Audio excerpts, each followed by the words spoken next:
C, bukan yang di sebelah sana. Silakan kalian tinggal on-kan, ditunggu sampai ada menu continue di daerah monitor. Sambil menunggu, kalian jelaskan dulu terkait dengan gasnya, ya. Hurufnya seperti L, ya, seperti ini. Yang pertama kalian harus jelaskan setelah dari on off, naik dulu ke sini, ya. Ini adalah speedometry untuk melihat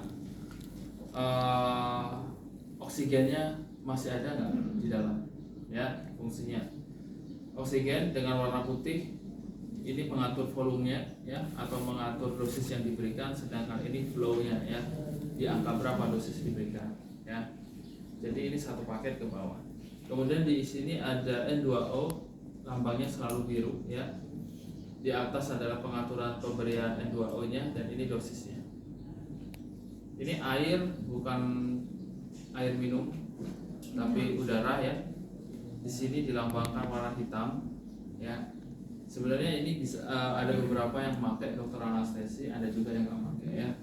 Ini intinya opsional, ya. Kalau kita lihat memang pada kenyataannya oksigen di dunia ini ada beberapa kandungan, ya, oksigen, CO2, klorida, kemudian ada N2O di dalamnya. Sehingga kalau dikasihkan ke pasien itu O2 semua, itu bisa menjadi racun, ya. Jadi harus seimbang. Jadi nggak boleh oksigen 100% diberikan. Oke. Kemudian ini adalah pengaturannya. Kalian bisa putar, ya. Sesuaikan aja kalau misalkan putar ke kanan ke kanannya. Biasanya N2O ini akan safety mengikuti pemberian dari N2O karena tidak boleh lebih besar daripada oksigen yang diberikan, ya. Kenapa? Kalau misalkan N2O akan diberikan lebih besar, maka hemodinamik langsung turun, desaturasi oksigen, hipotensi pasiennya, ya. Flow meter ini di bagian kanan yang kecil ini dia tulisannya 0,1 sampai 1 liter, ya. Ini digunakan pada anak kecil atau bayi yang disebut dengan pediatrik atau neonatus, ya. Silakan mau dikasih 0,5 atau 0,7 liter per menit, ya. Sedangkan yang sebelah kirinya ini untuk dewasa. Untuk dewasa 1 liter, 2 liter, 3 liter. Biasanya kalau bapak pakainya 8 di awal ET masuk, ya. Kemudian N2O-nya. Yang jadi highlight di sini adalah pemberiannya, pembandingnya 7:3, 5:5, 2:1 atau 3:2. Kenapa berbeda-beda?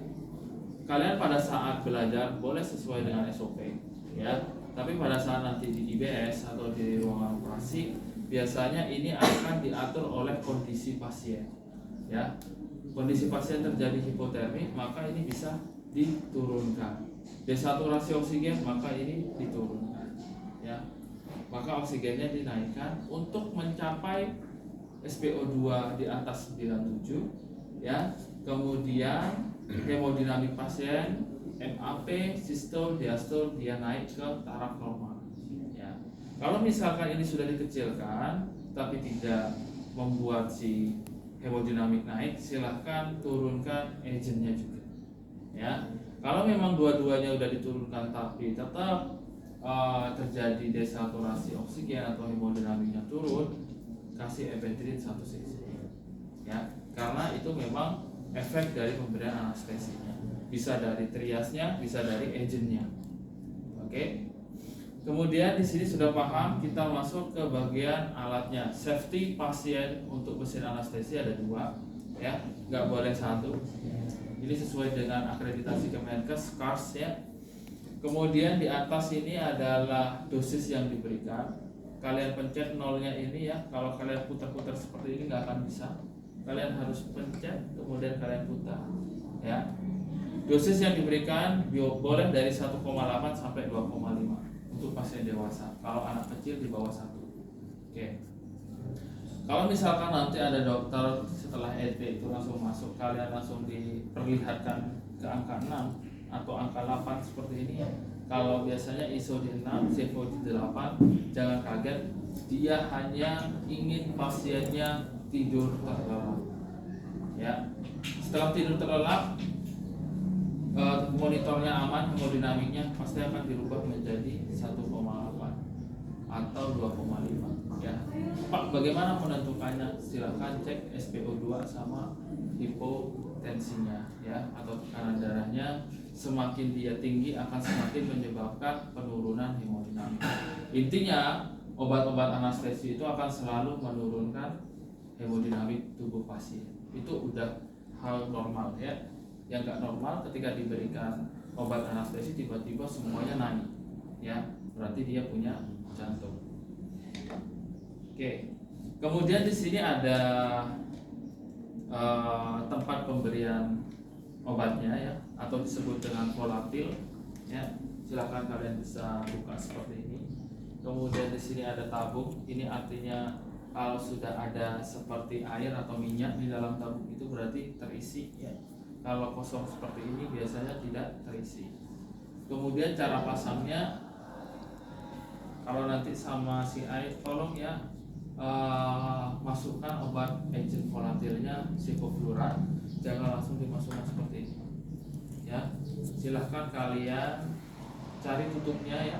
Biasanya kalau yang dimasukkan sevo tutupnya kuning ya, mereka sudah punya labelnya sendiri, jangan sampai keliru, jangan membuat teori sendiri nanti ya.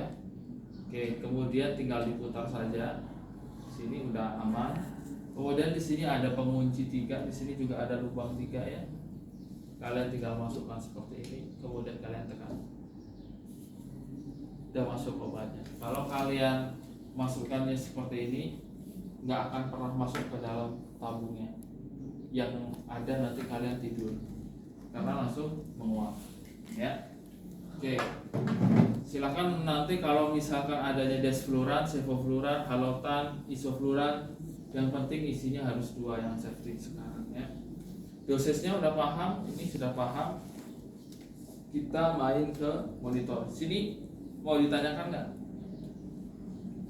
Oh, ada 2 kurangnya. Di sini ada oksigen plus ya. Biasanya kita nggak mau nunggu pasiennya banyak, sehari bisa 50 gitu ya. Kita pakai oksigen plus untuk mengembangkan reservoirnya. Ini disebut reservoir black. Untuk sekali pemberian dia setara 1 liter ya. Oke.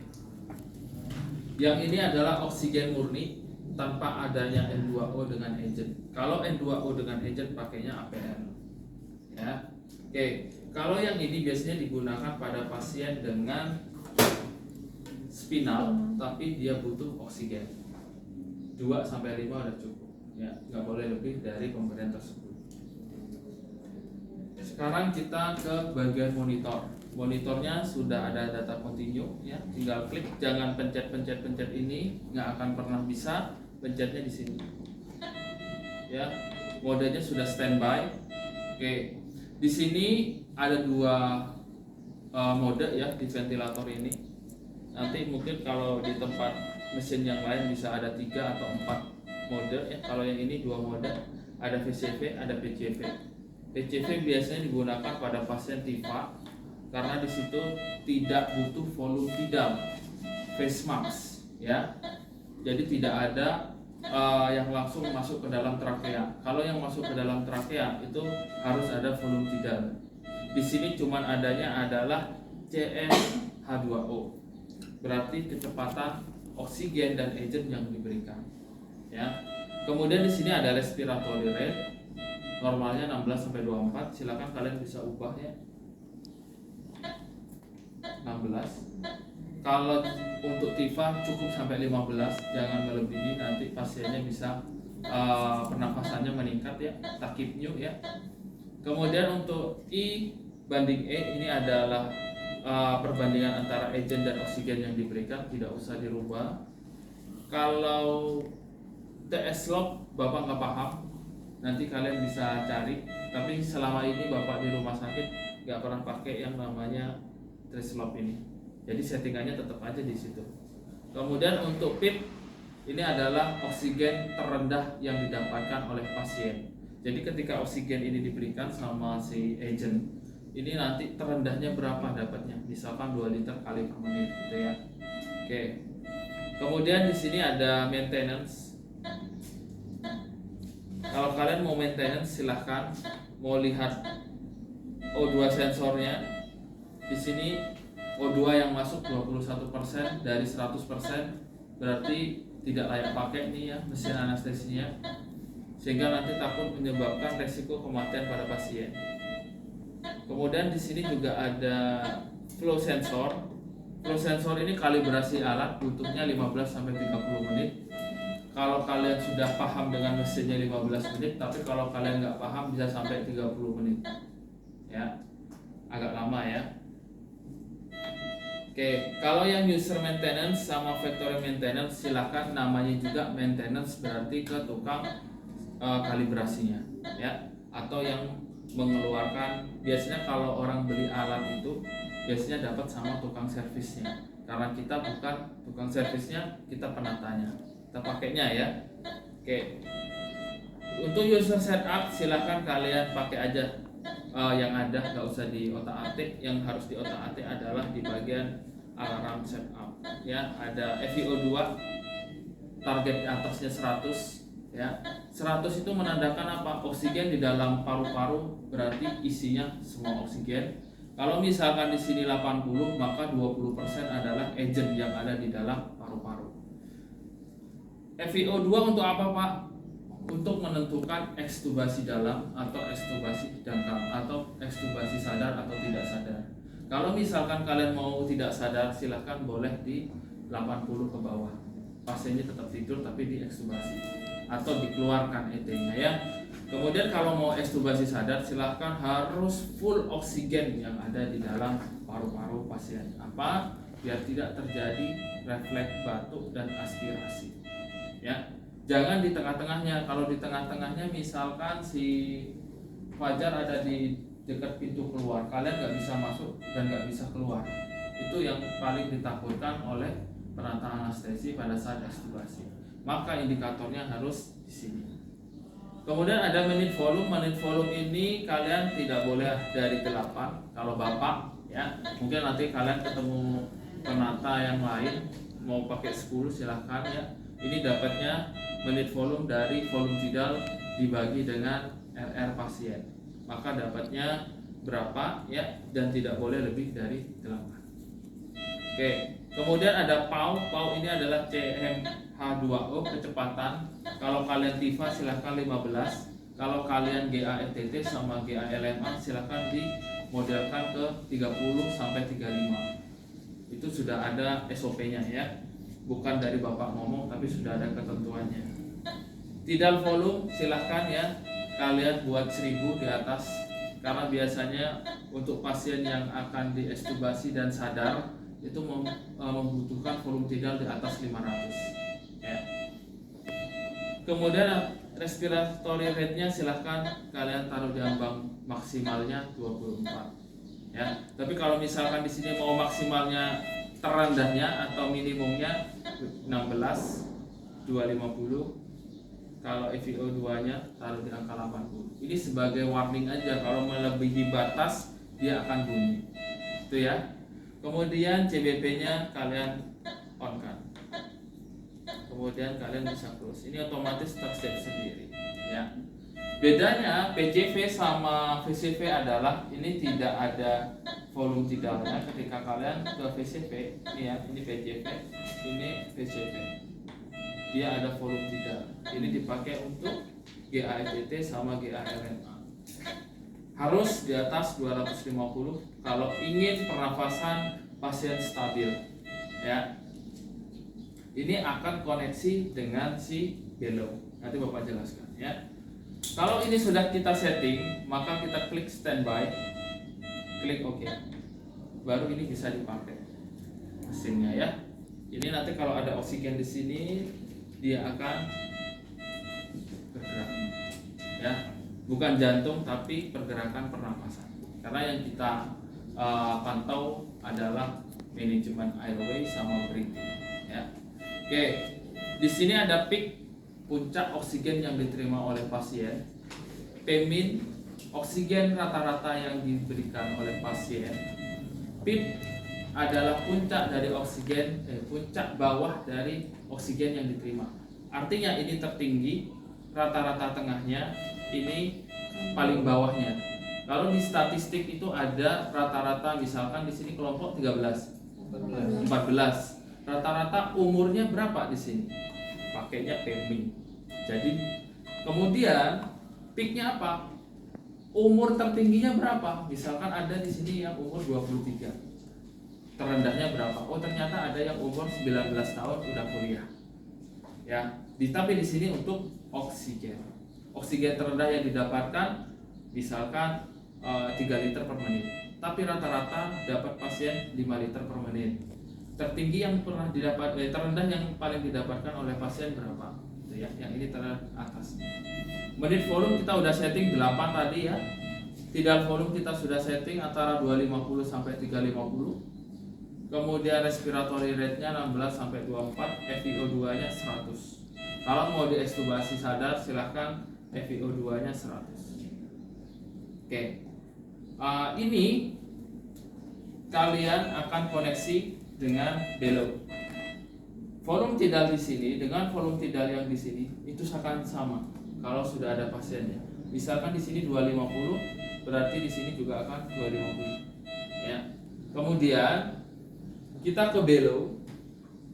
Bellow ini adalah tugasnya memberikan tekanan oksigen dan gas agent kepada paru-paru si pasien. Dan bisa digunakan jika volume tidalnya di sini permintaan bellow 300. Ya, misalkan kalian mau kuliah anestesi harus bayar 15 juta. Kalau nggak 15 juta nggak bisa kuliah. Itu ya, misalkan. Jadi di sini harus 300.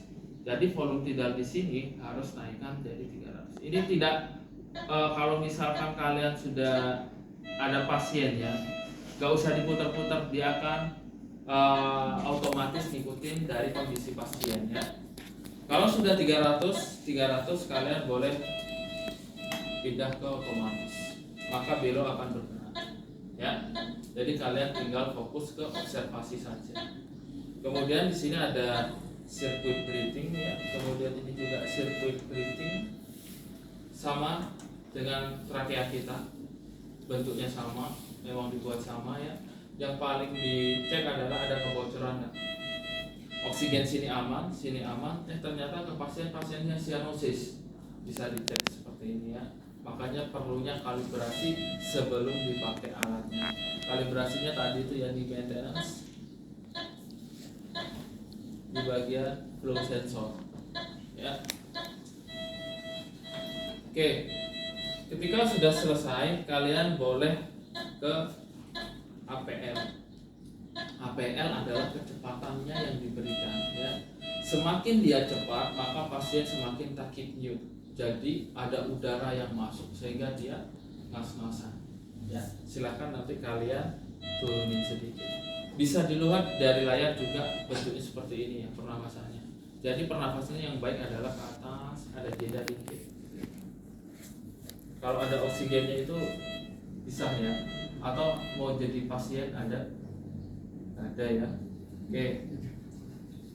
Di sini suara lain, Bapak Rasa udah paham filtrasi dari CO2 semakin memudar berarti efektivitasnya juga semakin turun. Ya. Silakan nanti diganti dengan yang baru. Kemudian di sini ada untuk neonatus dan pediatrik. Ya, silakan nanti